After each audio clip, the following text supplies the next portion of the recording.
All right. Good morning. Good afternoon. Welcome to Wombs with a View, Maternal Musings with Jenny and Mika. I'm Jenny. And I'm Mika. And we're here today, and I think this is the first time that we've done one of these shows in the same house. That's for sure, in the same city sometimes.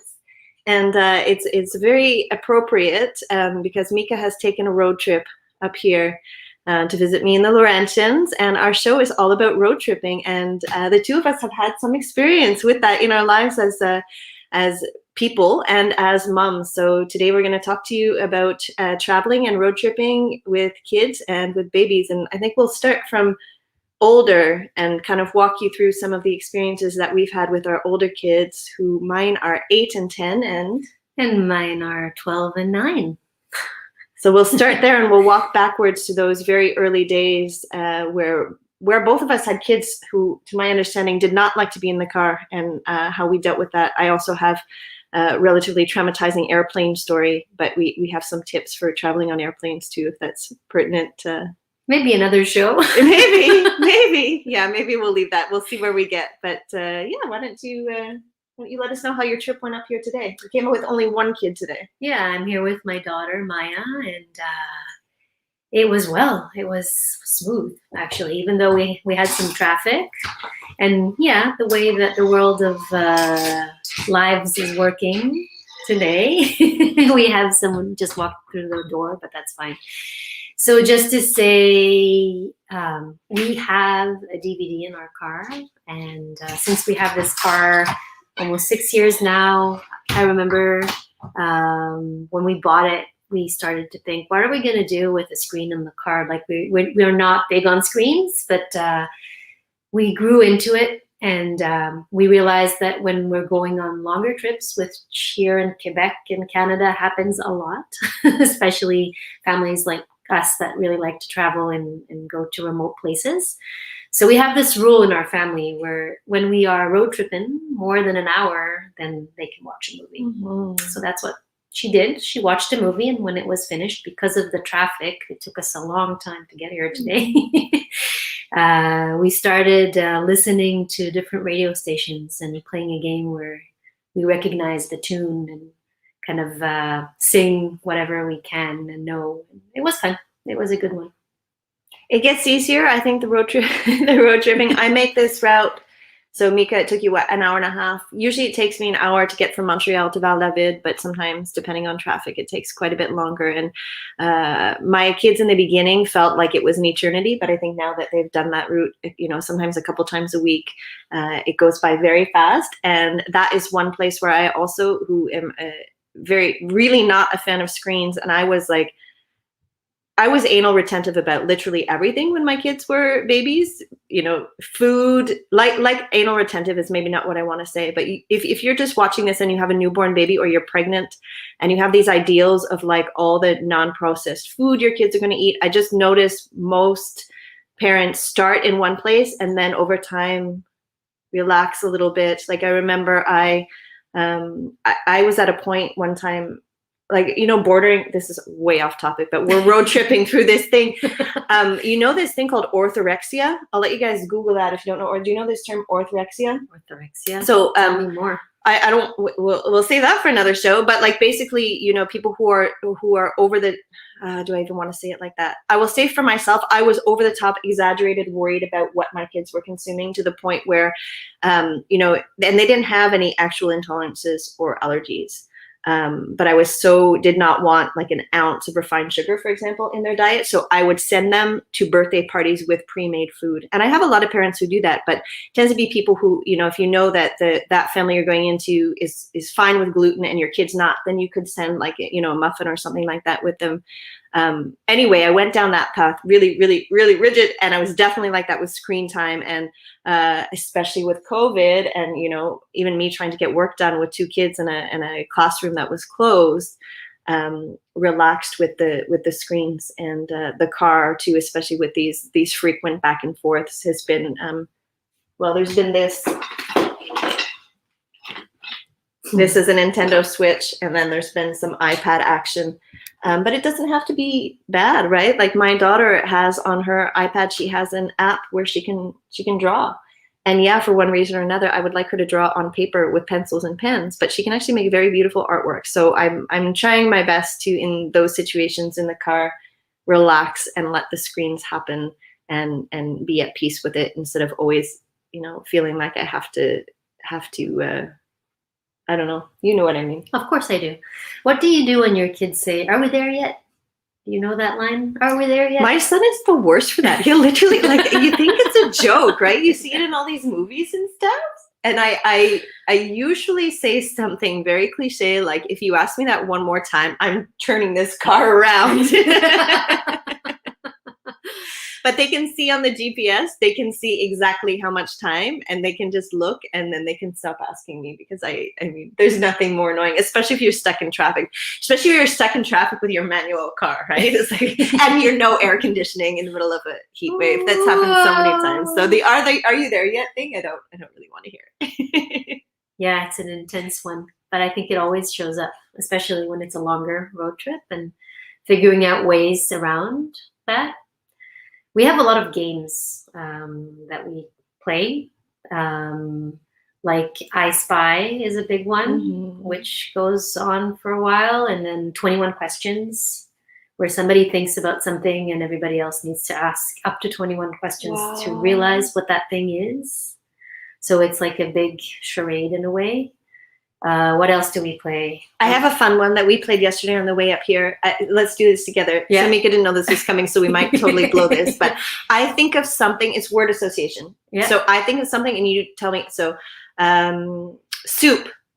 Green. Trees. Sky. Grass.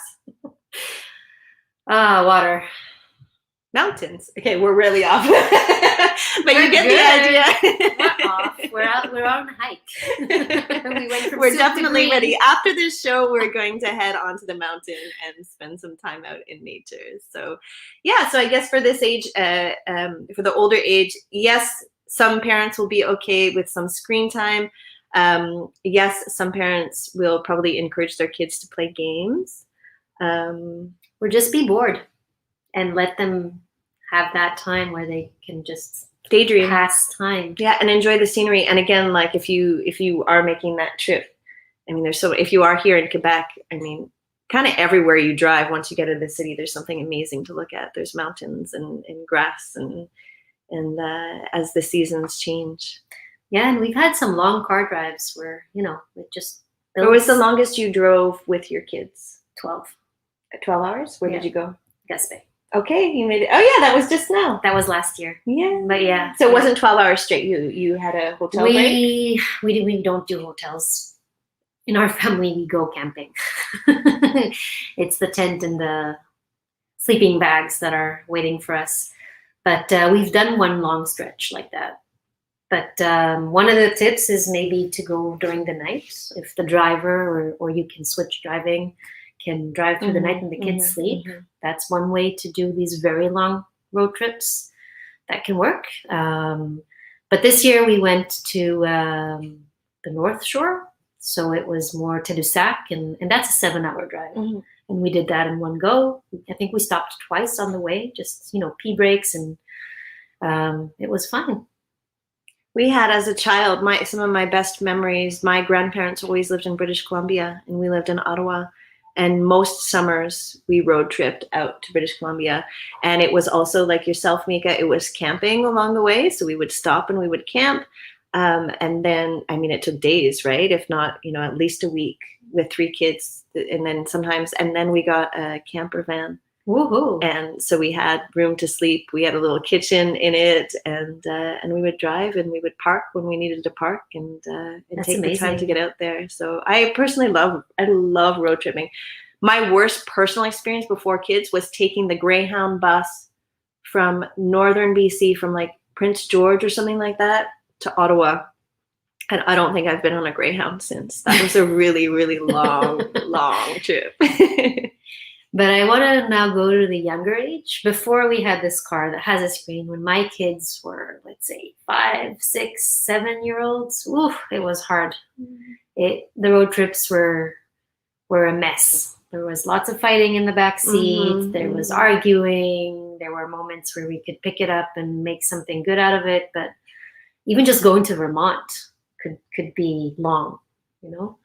So I think just in the past few years, things have calmed down in our car, and we feel that we can go longer. And yes, part of it is the screen, but also it's the age of the kids getting older, right? And the difference too. Then comes the conversation, the difference between one kid in the car and having 2 or 3 kids in the back of the car. That's I think every parent wishes that siblings wouldn't fight.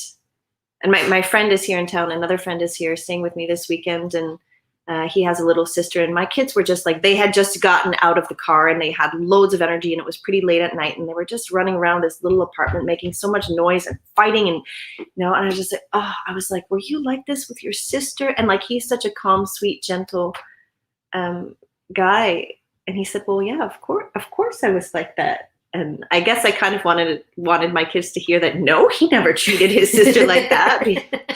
Everyone I speak to who has siblings, and how I felt too, it's a very normal thing. So the back of the car, I think like Bart and Lisa Simpson, like just like always, like kicking and trying to get attention and pick up more space, and just that sizzly, fiery energy that we have. So maybe toddlers, like as they get older, everything gets a little bit easier in those ways. And then, I mean, toddlers are, there's that. And then like even going into the baby years and traveling, there were, and I think it's the same for Mika, there were times, both kids were so uncomfortable in the car, and there's probably different reasons and different theories we could have for it. They hated the car.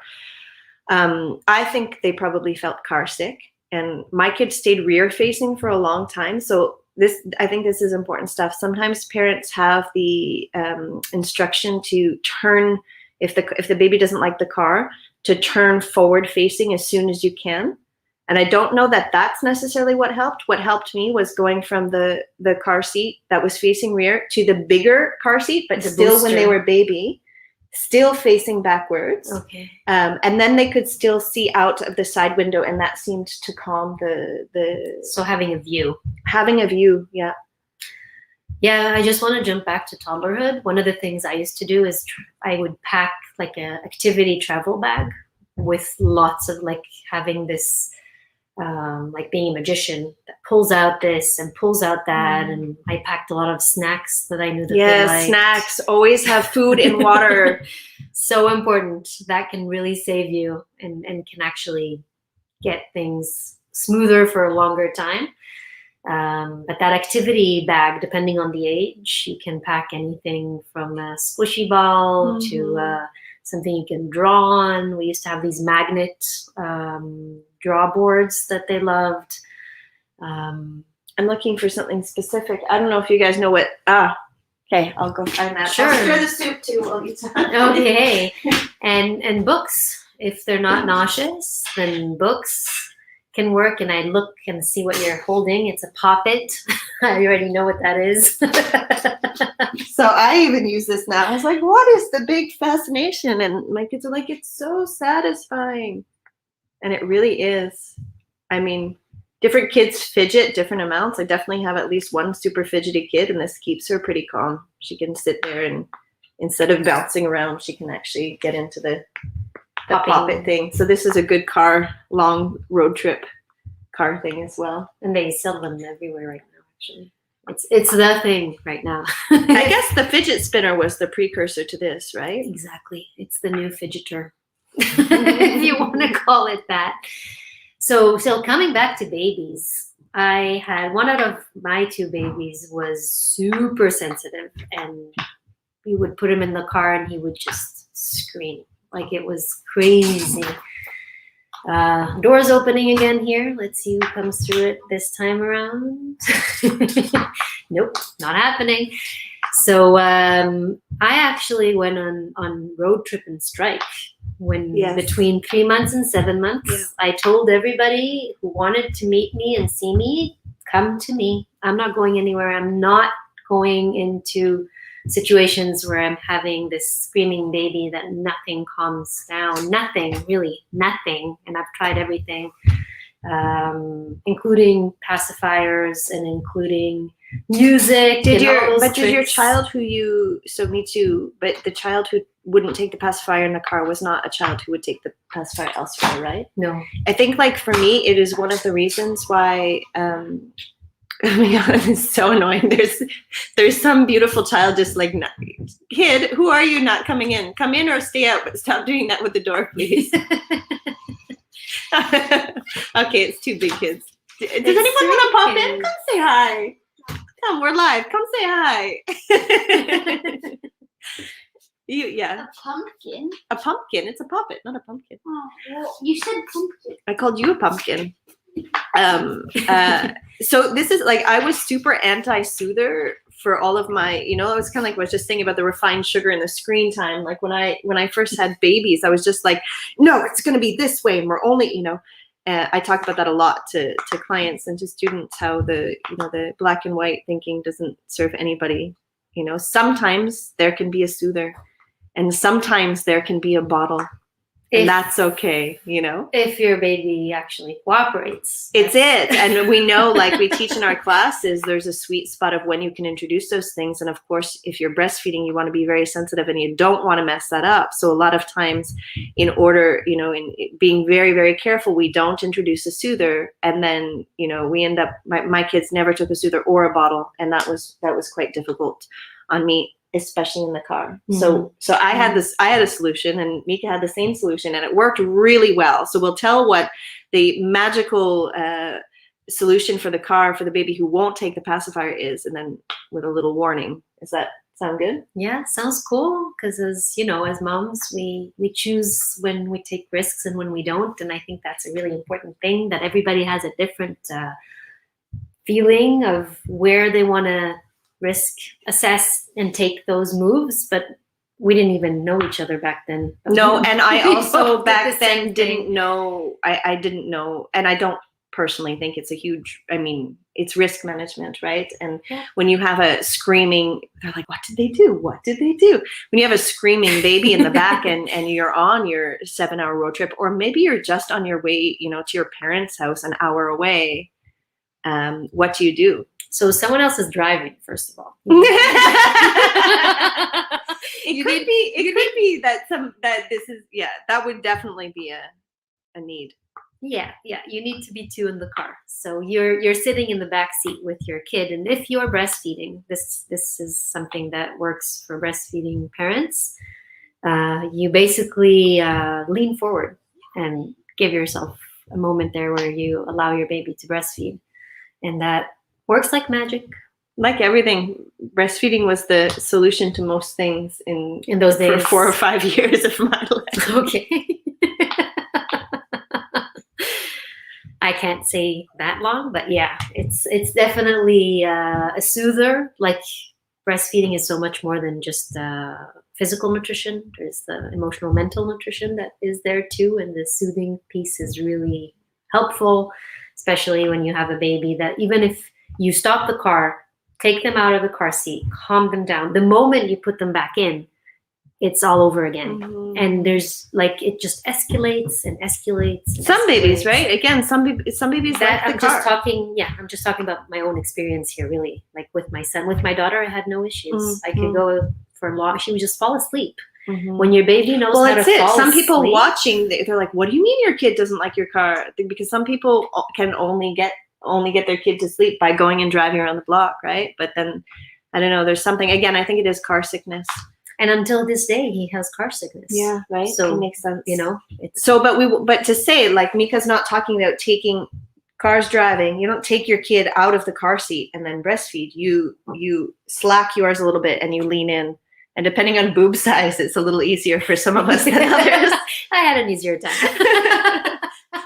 But we wanted to say, too, the risk that you could imagine, and this is not something that I thought about back then, but it's something that was brought to my attention many years later. And then, of course, I felt guilty of it to let it go. And to be honest, if I had another baby in another situation, this is how I would deal with that. But, of course, if there is a collision, your body weight would go into baby. So that's something to keep in mind. But, again, it's risk management and feeling of comfort, right? Yeah. It's how you feel and what is good for you and your family. I don't even know how many car rides, and again, like not even big road trips, but like just short car rides. And especially my oldest one, she could not handle it. So And we still want to go places. Yeah. So I want to take us to one of the most, I'll say, exciting, but also heightened moments if we've given birth in a different location than our own home. So coming home from the birthing center with the newborn, coming home from the hospital with your newborn, in the car for the first time. I've heard it's so surreal. It's so weird. It's I've the heard weirdest thing ever. the best stories about it, though, like how slow you actually drive. It's like an egg, right? You have your little precious egg in this little car seat. But it's a big car seat because they're so tiny, right? And I definitely sat in the back. But I mean, I always sat in the back until I started driving. I was always beside that. Well, until there were two, and then there was no room for me anymore.